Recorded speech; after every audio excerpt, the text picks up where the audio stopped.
दोस्तों, एक बार की बात है जब महात्मा बुद्ध अपने सभी शिष्यों को उपदेश दे रहे थे। तभी उसी वक्त आनंद भी वहीं पर उपस्थित थे। उन्होंने महात्मा बुद्ध से पूछा, हे बुद्ध, हमारे जीवन में दुख क्यों आता है?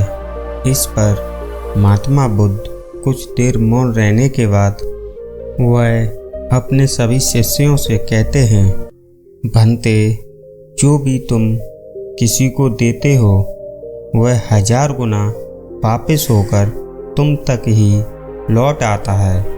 यदि तुम किसी को सुख देते हो तो वह 1000 गुना ज़्यादा होकर वापस तुम तक ही लौट आएगा, और वहीं पर यदि तुम किसी को दुख देते हो तो वह भी 1000 गुना होकर वापस तुम तक ही लौट आएगा। इसलिए हो सके तो दूसरों को सुख देने की कोशिश करो, और वहीं पर यदि तुम किसी को दुख देते हो तो वह भी 1000 गुना होकर वापस तुम तक ही लौट आएगा। इसलिए हो सके तो दूसरों को सुख देने की कोशिश करो, और यदि तुम उसे सुख नहीं भी दे सकते तो कोई बात नहीं, लेकिन उसे दुख मत दो, क्योंकि वह 1000 गुना होकर एक दिन तुम तक ही लौट आएगा। जो तुम्हारा है वह तुम तक वापस ही आ जाएगा, क्योंकि वह तुम्हारी चीज़ है और तुम ही उसके मालिक हो। इसलिए वह चीज़ एक बार फिर से तुम तक लौट आती है। इस पर आनंद ने महात्मा बुद्ध से एक और प्रश्न करते हुए कहा, किंतु हे बुद्ध, जब हम किसी को दुख देते हैं, किसी को तकलीफ देते हैं, किसी को पीड़ा पहुंचाते हैं, तब वह तकलीफ तो सामने वाले को होती है, और जो उसे कष्ट दे रहा होता है वह तो मन ही मन में बहुत खुश होता है। उसे तो सुख की अनुभूति होती है, और इसलिए तो कोई भी मनुष्य किसी को दुख और पीड़ा में देखकर खुश होता है। और ऐसी अवस्था में जब हमने किसी को कोई चीज़ दे दी है तो वह हमें वापस कैसे मिलेगी, और वह भी 1000 गुना होकर? भला यह कैसे संभव है? आनंद के इस प्रश्न का जवाब देते हुए महात्मा बुद्ध आनंद से कहते हैं, आनंद, इस दुनिया का निर्माण एक बीज से हुआ है। जिस प्रकार एक बीज को जमीन में लगा देने से एक विशाल वृक्ष सामने प्रकट होता है, और फिर उस वृक्ष पर फल लगते हैं, और फिर उन्हीं फलों में अनेकों बीज उत्पन्न होते हैं, और वह भी 1000 गुना ज़्यादा होकर एक बार फिर से उन्हीं बीजों के माध्यम से विशाल वृक्ष बनते हैं, और उन्हीं वृक्षों से फल मिलते हैं, उन फलों से बीज प्राप्त होता है। इस तरह यह बार बार 1000 गुना ही होता ही चला जाता है। इस पर आनंद महात्मा बुद्ध से कहते हैं, किंतु हे बुद्ध, यह तो हमारा मन है। भला हमारे मन में यह प्रक्रिया कैसे काम करती है? इस पर महात्मा बुद्ध आनंद से कहते हैं, आनंद, जब हम किसी को दुख देते हैं, किसी को पीड़ा पहुंचाते हैं, किसी को कष्ट दे रहे होते हैं, तो ठीक उसी वक्त हमारे मन में भी एक बीज बोया जाता है, और वह बीज हम खुद ही बोते हैं, क्योंकि जो भी हमारे मन में होता है वही हम दूसरों को दे पाते हैं। अर्थात यदि हमारे मन में सुख होगा तो हम सुख ही दूसरों को दे पाएंगे। यदि हमारे भीतर दुख होगा तो हम दुख ही दूसरों को देंगे। अर्थात जो हमारे पास है वही हम दूसरों को दे पाते हैं, और जैसे ही हम दूसरों को दुख, पीड़ा या कष्ट देते हैं, वैसे ही एक बीज हम अपने मन में भी बो देते हैं। अब जरा तुम खुद ही सोच लो कि जब वह बीज एक विशाल वृक्ष का रूप लेगा और उस पर फल लगेंगे और उन फलों से एक बार फिर से बीज पैदा होंगे और उन बीजों से एक बार फिर से विशाल वृक्ष तैयार होंगे और उन वृक्षों से एक बार फिर से फल और फलों से बीज निर्मित हो जाएंगे और उस दौरान तुम अपने मन के द्वारा ही दंडित किए जाओगे। इस पर आनंद महात्मा बुद्ध से एक बार फिर प्रश्न करते हुए कहते हैं, हे बुद्ध, तो इसका अर्थ क्या हुआ? क्या इसी प्रकार किसी दूसरों को सुख देने पर हमें सुख भी मिलता है? इस पर महात्मा बुद्ध आनंद से कहते हैं, आनंद, जब हम किसी को सुख देते हैं, किसी को खुशी देते हैं, किसी के चेहरे पर हम मुस्कुराहट लाते हैं, तो उसका एक बीज हमारे मन में भी बोया जाता है और वह बोने वाले हम ही होते हैं और वह भी विशाल वृक्ष का रूप ले लेता है और उस विशाल वृक्ष से, फल से, उन बीजों से एक बार फिर से फल और बीज, ठीक इसी प्रकार यह प्रक्रिया चलती रहती है और वह सुख 1000 गुना होकर हम तक वापस लौट आता है। इस पर आनंद महात्मा बुद्ध से कहते हैं, तथागत, क्या कोई ऐसा मार्ग है जिसे मैं इसे अनुभव कर सकूं? इस पर महात्मा बुद्ध आनंद से कहते हैं, भंते, इसके लिए तुम्हें मेरे साथ चलना होगा। इतना कहकर महात्मा बुद्ध अपने स्थान से खड़े हो गए और आनंद भी साथ चलने के लिए पूरी तरह से तैयार थे। महात्मा बुद्ध आनंद को लेकर एक दूसरे स्थान के लिए चल पड़े। काफ़ी देर यात्रा करने के बाद उन्हें रास्ते में एक भूखा व्यक्ति नजर आया। उस भूखे व्यक्ति की ओर इशारा करते हुए महात्मा बुद्ध आनंद से कहते हैं, आनंद, वो देखो, एक बूढ़ा और भूखा व्यक्ति वहाँ पर बैठा हुआ है। एक काम करो, तुम उसके पास जाओ और उसे भोजन दो और देखो वापस में तुम्हें क्या मिलता है। जो भी तुम्हें मिले मुझे आकर तुम ज़रूर बताना। आनंद महात्मा बुद्ध की बात मान लेते हैं। वह उस बूढ़े और भूखे व्यक्ति के पास जा पहुंचते हैं और उस भूखे व्यक्ति से कहते हैं, क्या आप भूखे हैं? अगर हाँ तो आप चाहें तो मेरे पास कुछ भोजन मैं आपको वह दे सकता हूँ और आप उस भोजन को ग्रहण कर सकते हैं और अपनी भूख शांत कर सकते हैं। इस पर वह बूढ़ा व्यक्ति आनंद से कहता है, हे महात्मा, मैं बहुत भूखा हूँ, मुझे बहुत ज़ोरों से भूख लग रही है। अगर आप मुझे भोजन देंगे तो मैं आपका बहुत आभारी रहूँगा। आनंद ने मुस्कुराते हुए उस बूढ़े व्यक्ति को भोजन थमा दिया। इस पर वह बूढ़ा व्यक्ति आनंद से कहता है, सुखी रहो, खुश रहो। इसके बाद आनंद वापस महात्मा बुद्ध के पास लौटे। इस पर महात्मा बुद्ध ने आनंद से पूछा, आनंद, तुम्हें वहाँ पर क्या प्राप्त हुआ? इस पर आनंद थोड़ा सा उदास स्वर में महात्मा बुद्ध से कहते हैं, हे तथागत, मुझे तो वहाँ पर कुछ भी प्राप्त नहीं हुआ। उस बूढ़े व्यक्ति ने मुझे कुछ भी नहीं दिया। इस पर महात्मा बुद्ध मुस्कुराने लगे और आनंद से कहते हैं, आनंद, यही तो हमारी समस्या है कि हमें कुछ मिल भी जाता है और हमें पता तक नहीं चलता।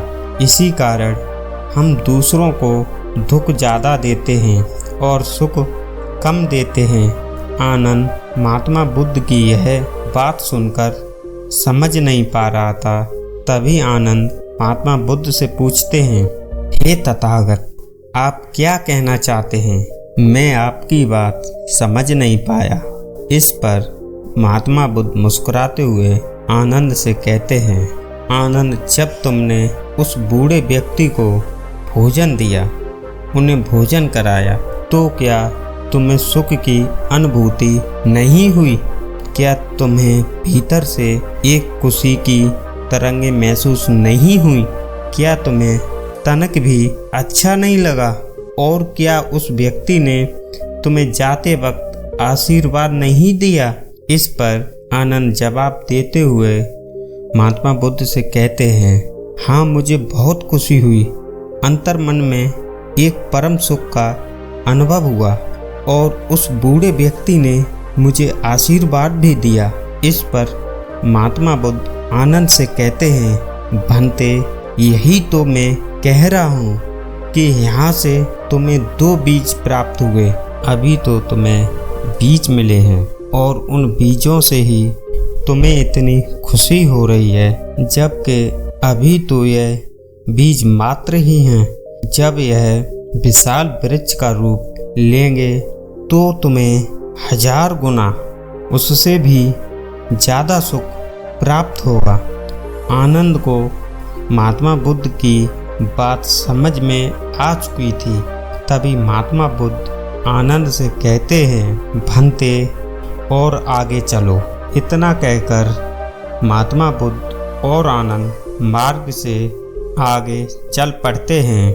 कुछ दूर और यात्रा करने के बाद रास्ते में एक गरीब व्यक्ति बैठा हुआ था, जिसके पास कुछ धन था और वह उस धन से अपने परिवार के लिए भोजन खरीदना चाहता था। तभी उस गरीब व्यक्ति की ओर इशारा करते हुए महात्मा बुद्ध आनंद से कहते हैं, आनंद, तुम्हें वह गरीब व्यक्ति नजर आ रहा है? इस पर आनंद जवाब देते हुए कहते हैं, हाँ, मुझे वह गरीब व्यक्ति नजर आ रहा है। इस पर महात्मा बुद्ध आनंद से कहते हैं, देखो, उसके पास कुछ धन है और मुझे ऐसा प्रतीत हो रहा है कि वह अपने परिवार के लिए उन धन से भोजन लेना चाहता है। इसलिए तुम एक काम करो, उस गरीब व्यक्ति के पास जाओ और उसका धन छीन लो। जाओ। आनंद को महात्मा बुद्ध की बात समझ नहीं आई, लेकिन फिर भी उन्होंने महात्मा बुद्ध की बात मान ली और वह उस गरीब व्यक्ति के पास पहुँचे। कुछ देर उसे निहारा और फिर वह वापस महात्मा बुद्ध के पास लौट आया। इस पर महात्मा बुद्ध आनंद से कहते हैं, क्या हुआ बंते, तुम उस गरीब व्यक्ति का धन छीन कर नहीं लाए? इस पर आनंद महात्मा बुद्ध से कहते हैं, तथागत, उस गरीब व्यक्ति को देखने के बाद मेरे मन में दया जाग उठी, करुणा जाग उठी। उसका धन छीन लेने के विचार से ही मेरा मन दुखी होने लगा था, और यदि मैंने उसका धन छीन लिया होता तो वह गरीब व्यक्ति मुझे श्राप दे देगा, मुझे बद्दुआ दे देगा और यह मुझसे नहीं हो पाएगा। इतना सोचने मात्र से ही मेरे मन की पीड़ा अत्यधिक बढ़ने लगी। इसलिए मैं वहाँ से खाली हाथ ही लौट आया। इस पर महात्मा बुद्ध आनंद से कहते हैं, हे आनंद, मैं तुम्हें यही तो समझाना चाहता हूँ, यदि हम बुराई करते हैं तो बुराई का बीज हमारे मन में भी पड़ जाता है। बुराई भले ही हम दूसरों के साथ करते हैं, पर बीज हमारे मन में भी ग्रहण करता है। वह सब जिनके साथ कुछ बुरा होता है या हम बुरा कर सकते हैं, वह इसके बदले में हमें कभी आशीर्वाद नहीं देंगे। वह इसके बदले में हमें कभी भी खुशियाँ नहीं देंगे। वह जो देंगे और वह जो भी होगा वह बुरा ही होगा, और यह दोनों बीज जब हमारे मन में पड़ जाते हैं तो वह फिर से 1000 गुना का हिसाब चलने लगता है और इसे रोक पाना बहुत मुश्किल है। तुम इसे चाहकर भी रोक नहीं सकते, क्योंकि यह तुम्हारे कर्मों के लिए लिख दिया गया है। इसलिए अपने कर्मों पर ध्यान देना चाहिए।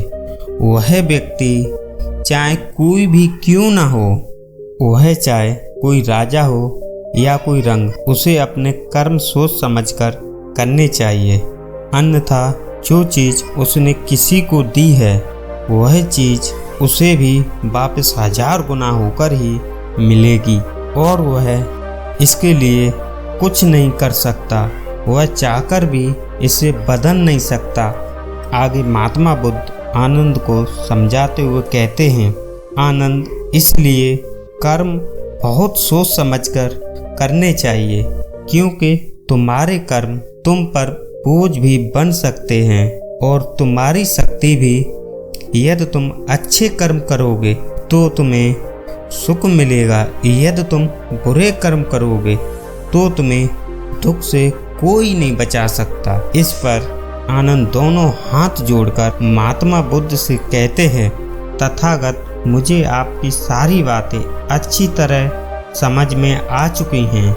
मैं यह समझ चुका हूँ कि इंसान को हमेशा अच्छे कर्म करने चाहिए। उसे कभी भी किसी के प्रति मन में ईर्ष्या या जलन जैसी भावनाएं नहीं रखनी चाहिए। उसे हमेशा दूसरों के लिए अच्छा सोचना चाहिए। यदि वह दूसरों के लिए अच्छा करेगा तो उसके साथ भी अच्छा ही होगा और वह 1000 गुना होकर उसे वापस मिलेगा। किंतु वहीं पर यदि कोई व्यक्ति किसी दूसरे के प्रति मन में ईर्ष्या, जलन जैसी भावना रखता है, वह पल पल उसके लिए गलत सोचता है, वह उसका बुरा करना चाहता है, तो वह अपने लिए ही बुरा कर बैठता है।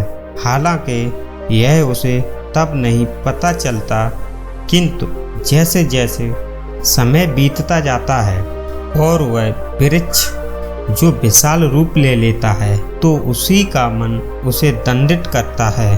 तब ऐसा व्यक्ति रोता है, गिड़गिड़ाता है, अपने हालातों पर माथा पीटता रह जाता है, लेकिन वह कुछ कर नहीं सकता, क्योंकि जो कर्म उसने किए हैं उसकी सजा तो उसे भुगतनी ही पड़ेगी। तभी आनंद महात्मा बुद्ध से एक और प्रश्न करते हुए कहते हैं, किंतु हे बुद्ध, मैंने देखा है कि कई लोग ऐसे भी हैं जो किसी को दुख देते हैं, प्रताड़ित करते हैं, उन्हें पीड़ा देते हैं, लेकिन फिर भी वह बहुत खुश हैं। ऐसा क्यों?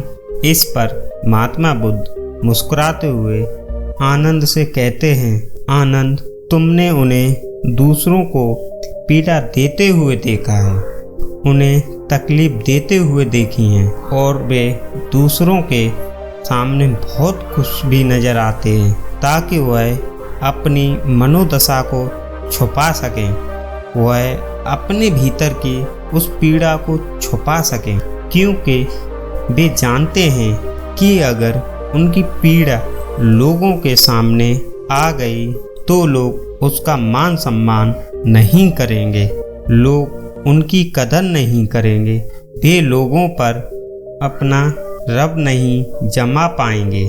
इसलिए वे लोग दूसरों के सामने हंसते मुस्कुराते रहते हैं, वे लोगों के सामने खुश होने का नाटक करते हैं, किंतु भीतर ही भीतर जो भी उन्होंने किया है उसकी पीड़ा उन्हें सता रही है।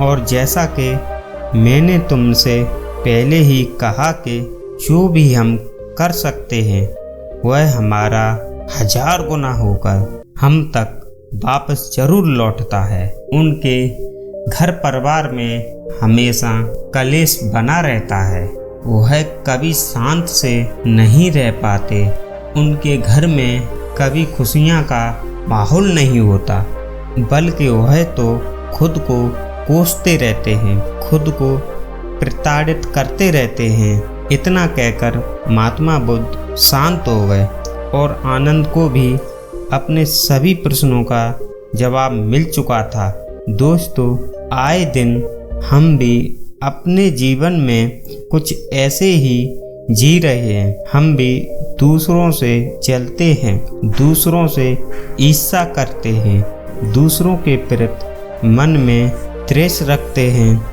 हम चाहते हैं कि दूसरा कोई हमसे आगे ना निकल पाए, अन्यथा हम उससे पीछे रह जाएंगे। हम चाहकर भी उसे आगे नहीं जाने देना चाहते हैं, और जब वह आगे निकलने की कोशिश करता है तो हम तरह तरह के षड्यंत्र रचते हैं ताकि वह आगे ना बढ़ जाए और हम उसे वापस खींच लें। आप यह भूल रहे हैं कि आप किसके लिए षड्यंत्र रच रहे हैं, आप किसका बुरा कर रहे हैं। आप अपने लिए ही बुरा कर रहे हैं, क्योंकि जो भी कर्म आप कर रहे हैं वह 1000 गुना होकर वापस आपको ही मिलने वाला है।